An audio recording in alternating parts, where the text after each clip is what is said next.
Hi everyone, welcome to this week's video. This week I thought we would have a look at what is flowering really well this week to give you some inspiration hopefully for your gardens and flower farms next year. There's some fantastic flowers out in the flower patch just now. We've got some things that are just finishing off and other things that are still to come. It's been a really busy week for us because you might be able to see the bunting in the background here. This is Beltane Week in our local town, which is a fantastic festival all week long, full of ride-outs on horses. We've got pipe bands, silver bands, we've got parades where all the children at the primary schools dress up on their floats. We've got sports for them, fairgrounds, ice cream. It's all happening, so that makes for a very busy family week, and it does mean that things can get a little bit behind on the flower farm. So it has been a really busy week, but actually I've had a little bit of a break because it has finally rained. So we've had weeks and weeks where it's been very dry. I'm having to do a couple of hours of watering in the evenings, but this week we've had thundery rain showers and it's really been quite torrential rain at times, and that has helped soak up the soil again and give those plants some much needed moisture, and also given me a little bit of a break just at the right time when we have got our local Beltane festival on. So I'm hoping that we keep getting this nice sunny weather in the daytime and that we do get some showers overnight just to keep those plants nice and healthy. So we're going to go and have a look at the flowers in the flower patch because there's some lovely ones in bloom just now to show you, but I'm also going to answer a few of your questions that you've had. I've got some great questions coming in on the comments section, and I thought it would be great to go over a couple of those because I think it's things that are relevant to all of us just now in the garden. So first question that I'm going to talk about today is what to do in the greenhouse at this time of year if it's so hot that it's just too much, even with the vents open, and you might have ones in the roof and you might have ones on the side and you've got the doors opened up, but even then the heat is just too much for those plants. And we talked about biennial seeds as well and seed sowing at this time. This is a great time to do it, but you're maybe having problems with germination because it's just too hot in your greenhouse. So what have I been doing? Well, what I've done is I've actually largely emptied out my greenhouse. It was too hot, even with all those vents and doors open in there for the plants. So the biennial seed trays, I have been taking them outside in the daytime, just putting them on a little table in a sheltered spot under the tree, so it's a little bit shady and not getting completely direct sunlight on them, but it's so warm out there that the biennial seeds will germinate fine in the seed trays out there. And then in the evenings, when the sun has dipped down and the temperature has dropped, I'll pop them back in the greenhouse, mainly just to protect them from the birds and things that are out in the garden and the slugs and snails as well. The one thing that I've had to be careful of is that the dry sunny weather is now interspersed with these really heavy downpours and thunderstorms. So if you've got your seed trays outside in the garden and they're not protected under a roof of some kind, then if the rain just suddenly comes down, your little seedlings are going to get washed away, your seed trays are going to get lots and lots of water in them. So just be very careful about the weather forecast. Just get them into a sheltered spot, maybe under some kind of roof if you've got something there, or just keep an eye on the weather, and if it looks like it's going to come in with a big shower, then just pop them back in the greenhouse just for that period of time, or pop them in the house and you can put them out once it's passed. I don't know what it's like for you, but you can see the dark clouds rolling and you can see it coming, and then it just comes down in 10-15 minutes and then it's over and the sky clears again, and you know it's okay to put your plants back outside. So that would be my tip. If your greenhouse is too hot, despite everything you're doing to cool it down, just get the trays and the seedlings or any pots of plants outside if you can during the day, and then pop them back in the cool of the late evening. And if you can't do that, you've maybe got your tomato plants and things in grow bags, then it's just keeping things as well watered as you can. I tend to like to water in the evenings because that means that when the temperatures dip, they've got all that lovely moisture overnight and it's not going to dry up the soil because you haven't got the heat of the sun at that time of day. So at least they've got that lovely period of 12 hours or so before the sun really gets strong the next day again. So definitely advocate evening watering, and you might even have to go in and just do watering a couple of times in a day, and just try to keep your vents open, keep the door open for periods of time if you can. So other questions I've been getting, one that quite a few people have asked me is Orlea a cut and come again flower? And the answer to this is yes. If you have chopped your stems back, it should flower for you again, produce new stems. What I find though is that my first stems from my autumn sown Orlea produce really nice long stems that I can use in bouquets. My second flushes, once I've cut it back and used those stems, they don't tend to be as long, so I will tend to use them more in jam jar posies and smaller arrangements. And then as well, it's succession sowing, so that you can replace those plants once they've done 6 weeks or so, take them out the bed and get your new plants in. So this is Orlea here, and you can see here, this is where I have already had a long flowering stem that I've cut for flower arranging. But it's just to show you there is new growth coming from the base that will provide new flowers. So this one here will be a nice flowering stem. So Orlea is cut and come again. So let's go down into the flower patch and see what flowers we can see. So looking good this week, we have got our autumn sown cornflowers. So these were sown on August, September time last year, and they're flowering away just now. They've been flowering for the last couple of weeks, but really getting in their stride now. I've got lots of different colours of cornflowers. I've got purples, I've got pinks, I've got blues, I've got whites. And I grow such a variety of colours because the cornflowers are mainly used to make confetti for weddings.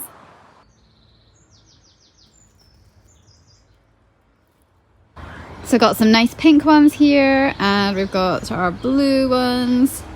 So these cornflowers are all growing up through horizontal netting. They do tend to flop really easily, so they definitely need support in the garden.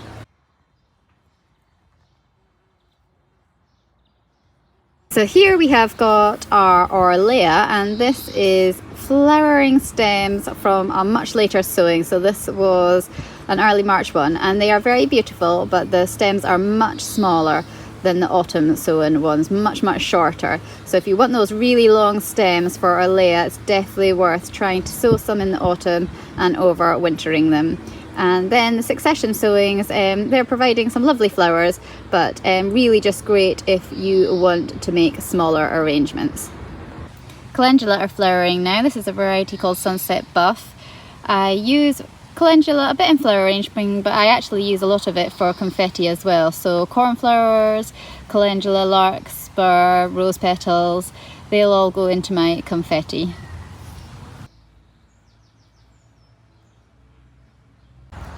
Just loving the grasses this year. They're doing really well. This Brisa Maxima looks absolutely great. I've been using that a lot in bouquets and cutting for florists. We've got some cloud grass that is just coming out there, you can see. We've got our bunny's tail, hare's tail grass there. Here's some more cloud grass. Fantastic airy filler to add something just a little bit different to your bouquets. This is Brisa Media, which is smaller than Brisa Maxima, really cute. This is squirrel's tail grass, which is a fabulous grass for using in bouquets as well. And I've grown this from seed this year. It's got these lovely feathery ends to it, which are fantastic in bouquets. We'll do a bit more on grasses in a few weeks' time in my video on that. Sweet pea time. So this week is the first week that I have had some sweet peas coming out. So it's just very early days for the sweet peas at the moment, but they'll soon take off and we'll get lots of lovely flowers in the next few weeks. You just can't beat the scent of sweet peas when they come out. They're one of my absolute favourite flowers to grow in the garden, and so many lovely varieties to grow.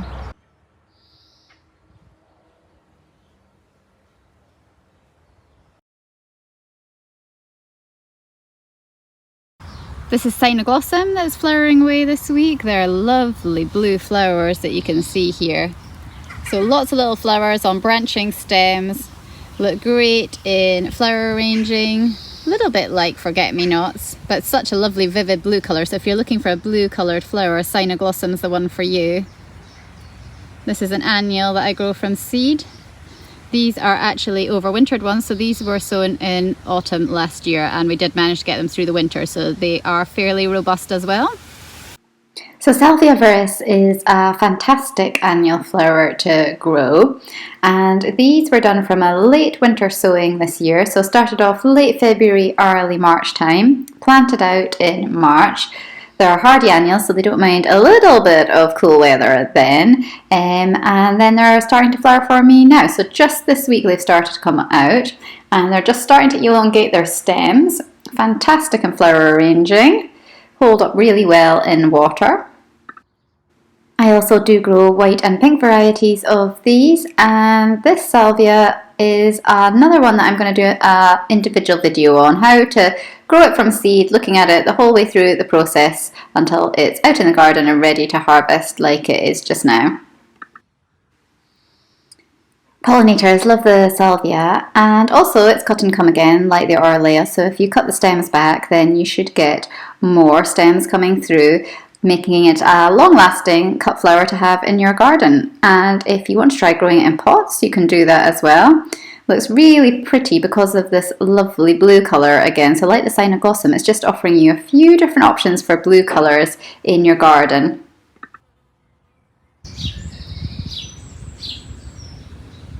Lady's Mantle is a superb filler for bouquets at this time of year. Not around for too long, but I really enjoy using it in late June, early July. A great filler, and a really nice limey green colour as well, which sets off flowers really nicely in bouquets. And you'll find Lady's Mantle, if you're growing it in your garden, will crop up all over the place because it's quite good at producing new little plants. So you can just move them to a place where you want them to grow if you find them in a place that's not ideal. So this is Satinaria, which is a fantastic filler flower for your bouquets. It's a little bit similar to Gypsophila Covent Garden, which I also grow. I think this one's slightly stronger, actually, slightly stronger, more wiry stems. Lots and lots of branching stems on it, and lots of these lovely little white flowers. And also I grow pink varieties as well that you can see here. It does sway a bit in the wind. You can see wiry stems, so they do need some support. So my Satinaria is growing here through my pea and bean netting that you can see there. It's an annual that grows very quickly, so although this isn't a cut and come again variety, it's just a single use flower Satinaria, you can keep sowing it every few weeks for successions of flowers throughout the season, and it will flower pretty quickly for you. So you can still even probably do a sowing of Satinaria now for flowers at the end of the season. So I'm really excited about the dahlias this year. They're looking really healthy. They are all planted out in the beds now and growing away. We're still a few weeks away from flowers, but they are all pinched back and they're starting to create really lovely bushy plants. So this year what I've done is I have put in an individual stake next to each dahlia when I was planting it, and this will just provide each dahlia with some support as it grows bigger, especially towards the back end of the season when we start to get some very windy storms and things coming along that can just mean that your dahlias would get ripped out of the ground. They wouldn't last at that stage, so they do need support. On my to-do list as well is to add in some support netting as well for the flowers as they get going. At the moment the plants are still fairly small, low-lying, and the stake is plenty support for them, but as they get bigger they will need the support netting as well, so that's a job to do very soon. So again, this is a dahlia that was pinched out a few weeks ago, and you can see it would have just had one straight stem that went up, but we've got some lovely branching ones here coming off, and they're not going to be that far away from flowering now, I don't think. So for the last few weeks it's been corncockle time. We've had lots of these lovely flowers in bloom, and we've had some of the lovely pink and white varieties as well. These are hardy annuals that you can grow either in the autumn or you can sow them in the early spring, late winter as well. If you watched my video on direct seed sowing a few weeks ago, you will have seen that we sowed some Linaria americana, And these are like mini snapdragons. They're really beautiful flowers in a mixture of colours, and they've all come into flower now.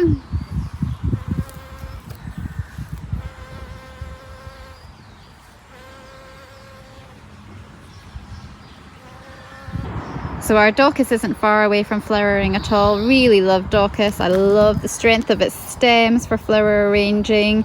I love the colours of it as well. You can get white varieties, and then you can get some lovely pinky reddy varieties as well. So Daucus Dara is a slightly more burgundy red variety that's lovely. Nigella's also started flowering in the garden. I just love Nigella. They're just one of my favourite flowers. So unusual, delicate petals, interesting centres and fantastic seed pods.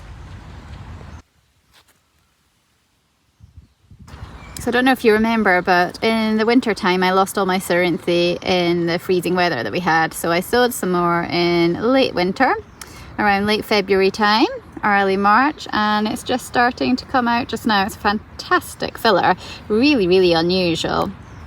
And as long as you condition it well in some water overnight, then it should stand up really well for you in a vase. So I definitely recommend growing some if you haven't tried it already.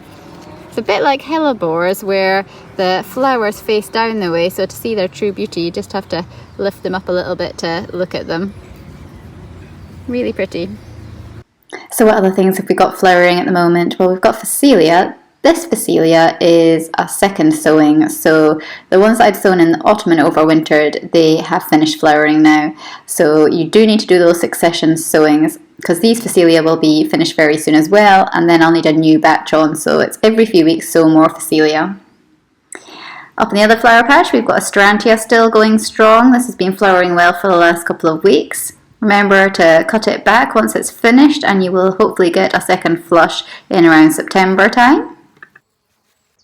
Mallow is an easy flower to grow from seed and will come back for you every year. I've got some light pink mallow and some white mallow growing in the garden, and it is very good at repeat flowering over the years. It's come back very well for me and survived these winters that we've been having. It's got very delicate papery-like flowers on it and it's really pretty. So Achillea is a good one to grow. It's a perennial that is really easy to grow from seed, and it flowers, it sucks off in the garden. It's just started just now, and there's just so many different colours and varieties. You can get seed mixes with your pastel shades, you can get seed mixes with brighter colours, you can just grow some white if you want to do that, maybe more for some weddings, or it fits in with your colour scheme in your garden. And if you cut back Achillea, it should come back and flower for you again. So lots and lots to see in the flower patches, but I also wanted to show you some of my pots, because in the flower patches they can quite often look quite bare in a garden, because what you're doing is you're growing these flowers to sell, so you're constantly cutting them.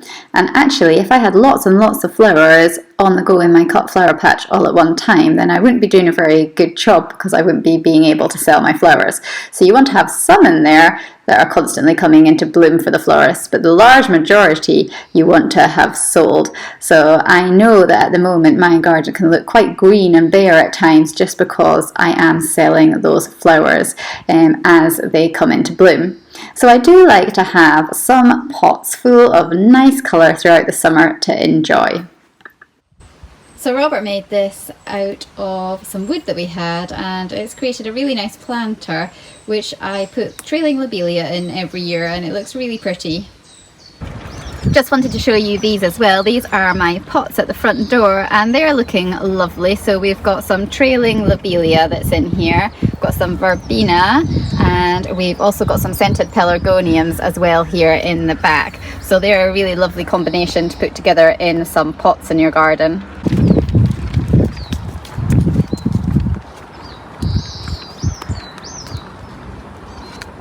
So here you can see the trailing lobelia here, and we've got those lovely scented pelargoniums in there. They smell absolutely delicious. And we've also got some trailing ivy just coming here as well. More scented pelargoniums. You can just see here the flower buds that will come out in a few weeks. Also in the pots we've got this helichrysum licorice plant, and I think this is, like the variegated ivy, a really nice foliage to have in amongst the pots to break up in between the flowers and just to provide a bit of contrast there. Another flower that looks really nice in containers and pots is petunias, and this lovely pink one is looking really nice. Need to remember just to snip off the faded flower heads when they're finished to tidy it up and just allow new blooms to come through.